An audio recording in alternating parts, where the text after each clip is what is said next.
Hi అన్న, రైతులందరికీ నమస్కారం. Welcome back to Varsha farming YouTube channel. So అన్న, మనం గత వీడియోలో అనేది మనము ఉల్లి పంటలో అనేది కలుపు నివారణకు ఒక మందు అయితే చెప్పడం జరిగింది.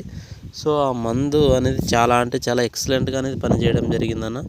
సో ఈ 1 కిల్ అనేది మందు ధనక కంపెనీ వాళ్ళది.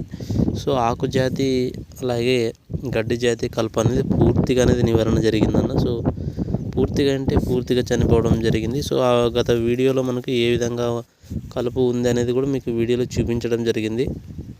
సో ఆ వీడియోలో అయితే చాలా విచిత్రమైన గడ్డి ఉందన్న. సో ఆ వీడియో లింక్ కూడా మీకు చూడండి, ఎవరైనా చూడని వాళ్ళు ఉంటే పెడతాను. సో ఈ విధంగా అయితే పూర్తిగా నాశనం అవ్వడం జరిగింది. సో చాలా ఎక్సలెంట్గా పనిచేసింది 1 కిల్ అనేది. సో ప్రతి ఒక్కరు ఎవరైనా ఈ కలుపు నివారణకు దాన్ని అయితే వాడుకోవచ్చు, మంచి రిజల్ట్ అయితే ఉంటుంది. సో వీడియోని చూస్తున్న వాళ్ళు ప్రతి ఒక్కరైతే లైక్ చేసి, కొత్తగా చూస్తున్న వాళ్ళు ఛానల్ని సబ్స్క్రైబ్ చేసుకోండి అన్న. Thank you for watching. జై హింద్.